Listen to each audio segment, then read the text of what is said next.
The first time I saw my dead twin sister, she stole my seat in Intro to Psychology. I remember freezing in the doorway, like someone had poured ice water down my spine. She looked up at me, annoyed, confused, beautiful in the strangest, most terrifying way, and said, "Are you going to sit down, or just stare at me all day?" The entire classroom laughed, but I couldn't move, because the girl sitting in front of me had my face. Not just similar, not kind of looked like me. She had my exact face. Same dark hair, same gray-blue eyes, same tiny scar through the left eyebrow I'd had since I was 6, same dimple in the right cheek, even the same nervous habit of twisting a ring around her finger. And, according to my parents, my twin sister had died the day we were born. I stumbled backward, so fast I slammed into the classroom door. The professor asked if I was okay. I lied and said yes. Then I sat in the only empty seat left, 3 rows behind her, staring at the back of her head for the entire lecture while my heart tried to punch through my ribs. It had to be a coincidence. A look-alike. A stranger. Someone unrelated. It had to be, because if it wasn't, then my entire life had been a lie. I spent the rest of the day trying to convince myself I was overreacting. There were millions of people in the world. Doppelgangers existed. People looked alike all the time. But then the next morning, she walked into the student cafe while I was ordering coffee. She saw me, Stopped dead, and whispered, "What the hell?" Because now she was seeing it too. We stared at each other from opposite sides of the room like mirrors that had suddenly learned how to breathe. She approached first. slowly. Like I might disappear. "Okay," she said. "This is officially creepy." My mouth went dry. Yeah. She studied my face, then laughed nervously. "My roommates literally thought I had left early and changed clothes this morning."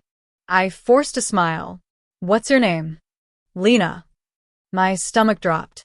My name was Elena. Everyone called me Ellie. Lena. Ellie. Even our names echoed each other. "What's yours?" she asked. "Elena." Her smile faded.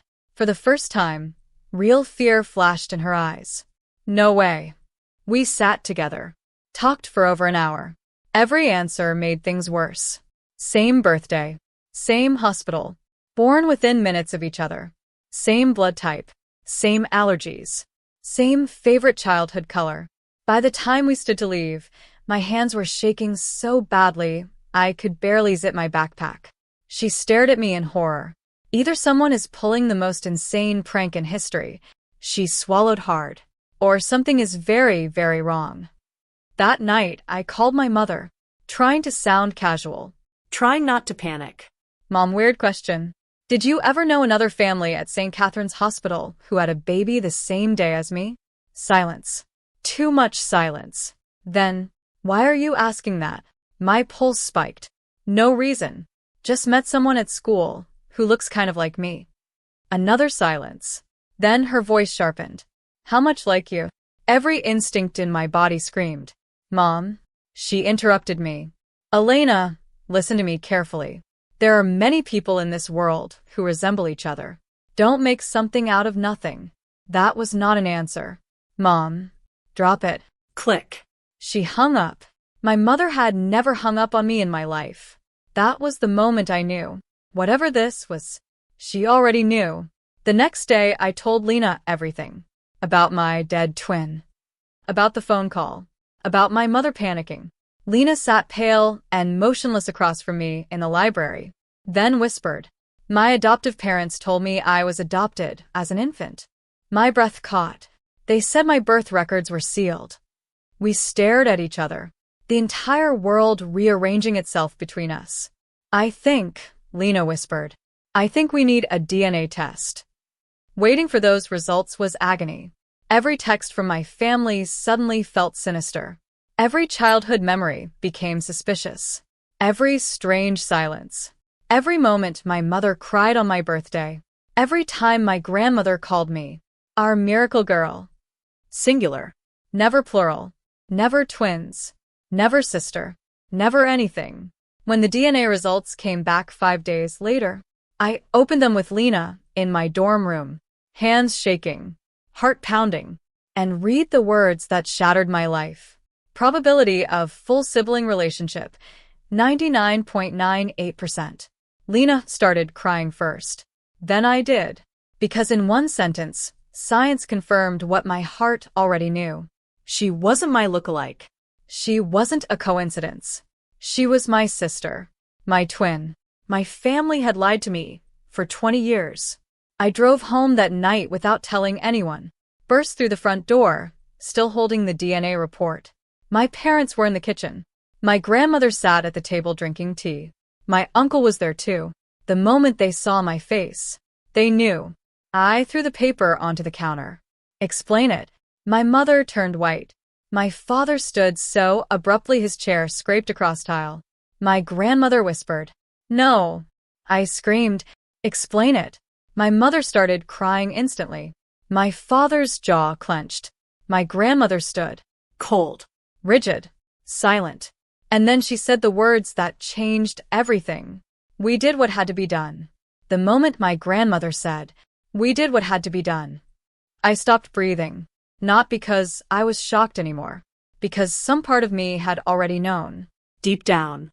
Buried beneath years of lies. I knew this wasn't an accident. It wasn't a misunderstanding. It wasn't a hospital mistake. My family had done this on purpose. My mother collapsed into a chair sobbing. My father wouldn't meet my eyes. But my grandmother? She looked at me like I was the unreasonable one, like I had ruined dinner. "You have no idea what was at stake," she said. I laughed. It came out broken. "No, apparently I don't. So start talking." My father whispered, "Mom," but my grandmother ignored him. She stepped closer. "Our family was on the verge of collapse when you were born." I stared. "What does that have to do with my sister?" "Everything." She folded her hands like she was discussing the weather. "Your grandfather's company was drowning in debt. The family trust had strict inheritance clauses. The public image of our family had to remain perfect if we were going to survive." My voice cracked. "What does that have to do with 2 babies?" My mother cried harder, and my grandmother said, "Because your father had a scandal." The room went silent. My father closed his eyes. My stomach twisted. "What scandal?" No one answered.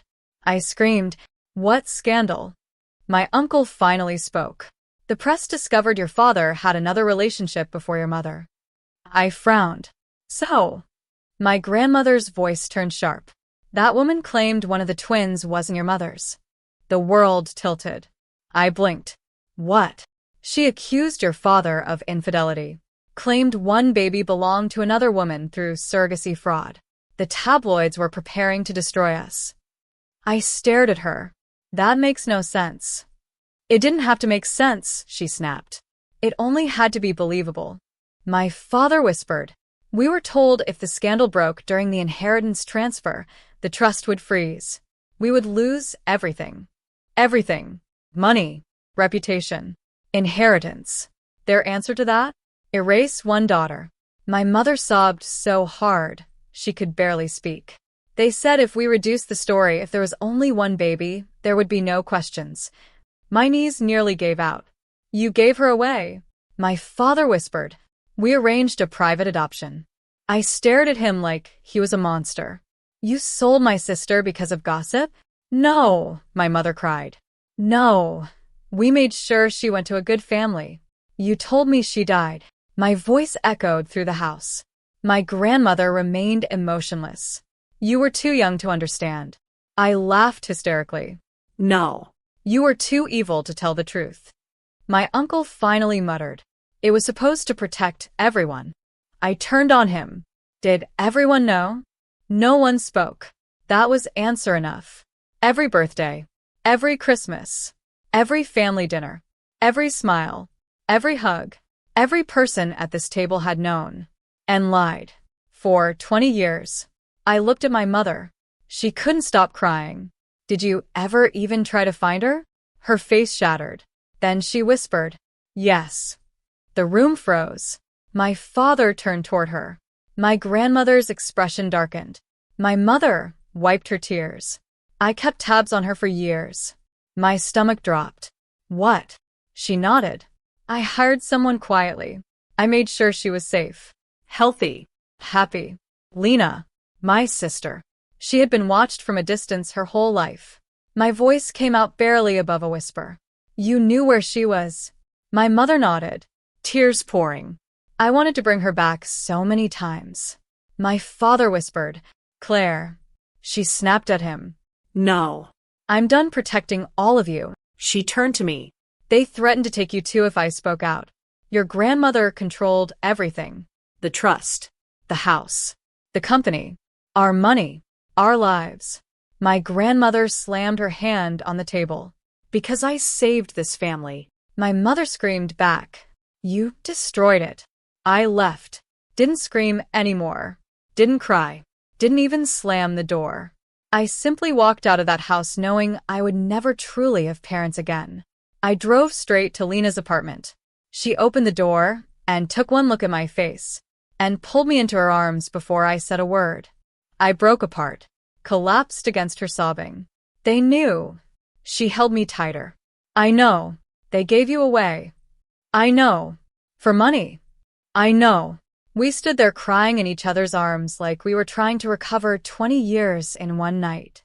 Later, sitting on her floor surrounded by takeout boxes and DNA papers and tears, I asked quietly, Do you hate me? She stared at me in disbelief. What? Forgetting the life you should have had. Her eyes filled instantly. She grabbed my hand. Ellie, you were a baby. I started crying again.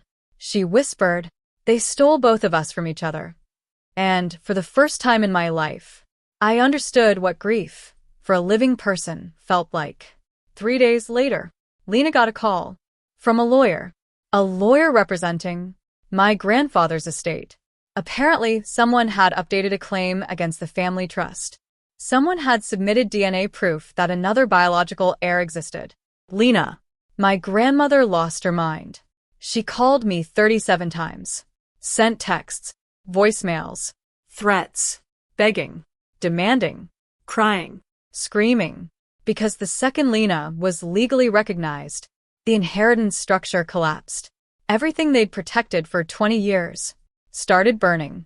Then Lena's adoptive mother told us something neither of us expected. The adoption had never been fully legal. It had been arranged privately through a family-connected attorney. Records sealed. Names altered. Money transferred. No court oversight. My father hadn't just lied. He may have committed fraud. Possibly worse.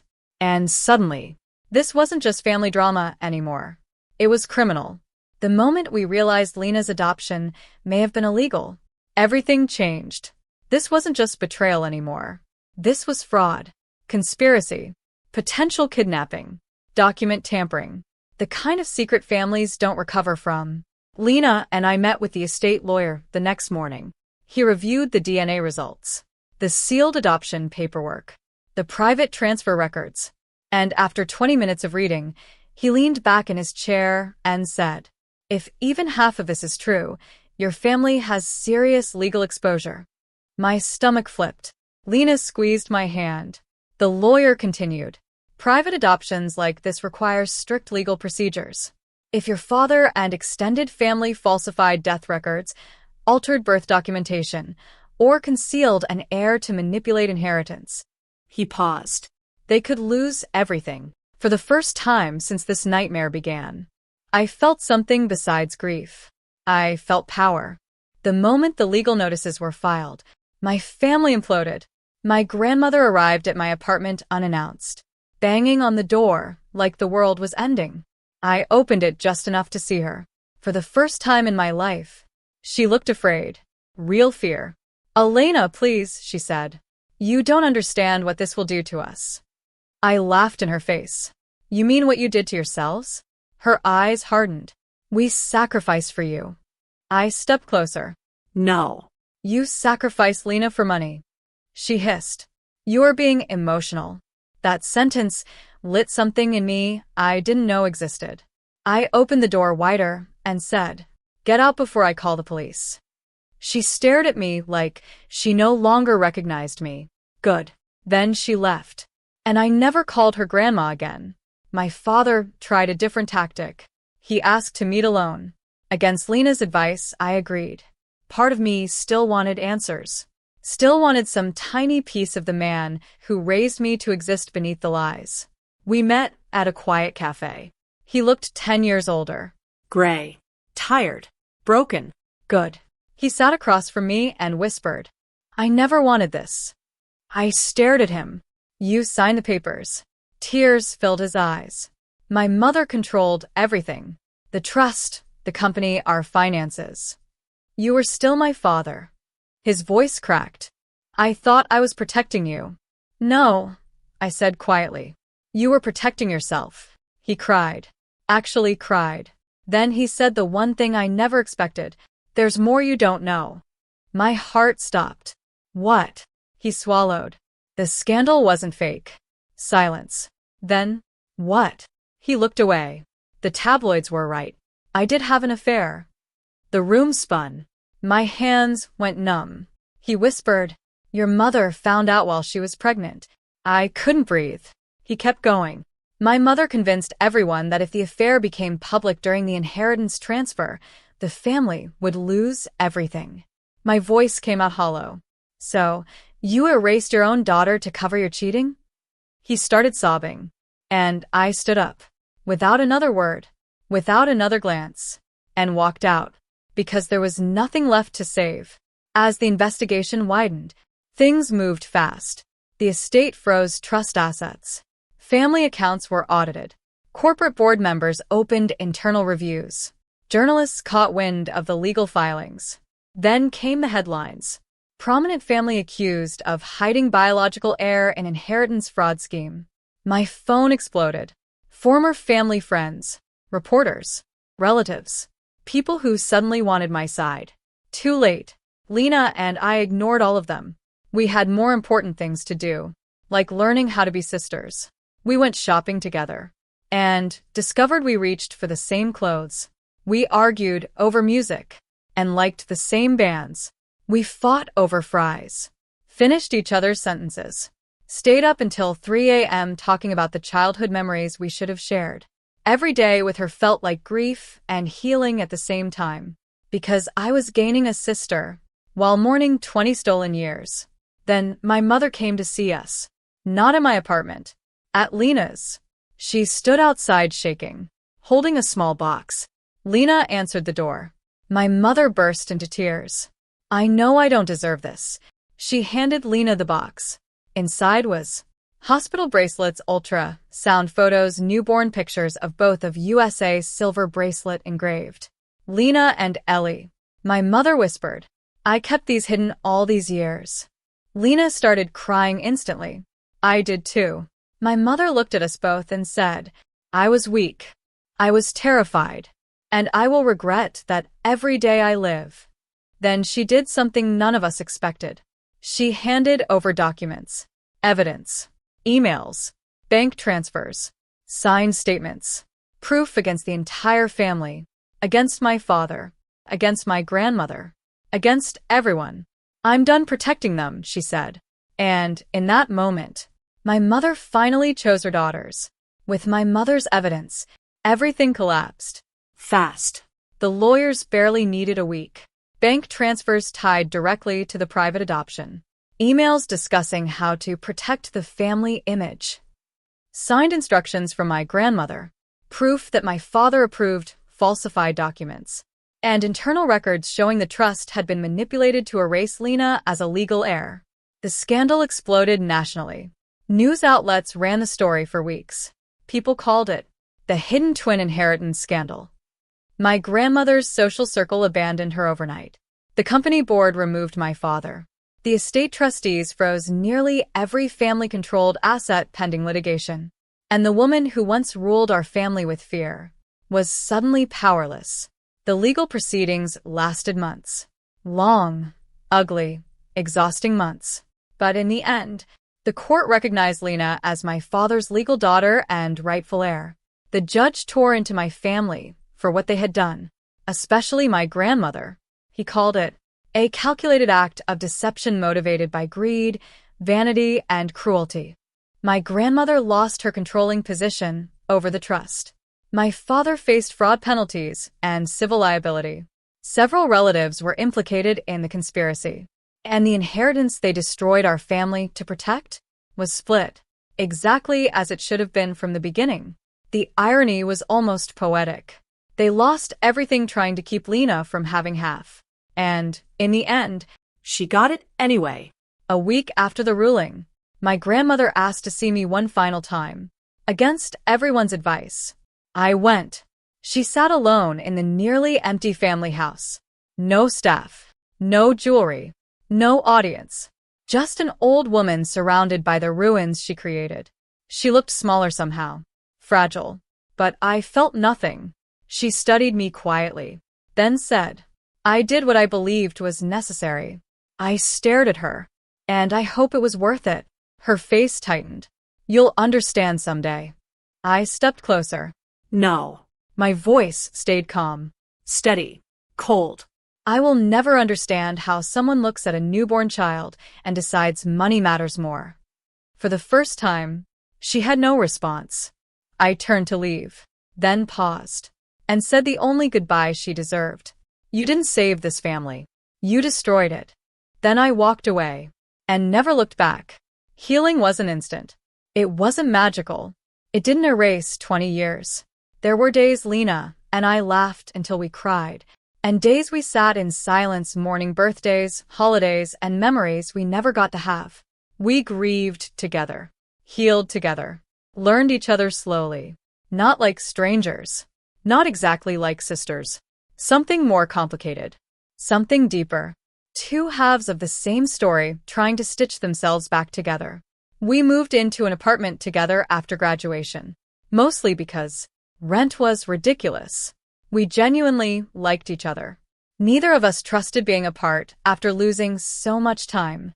We decorated horribly, argued over furniture, burned dinner constantly, and for the first time in my life, home felt honest.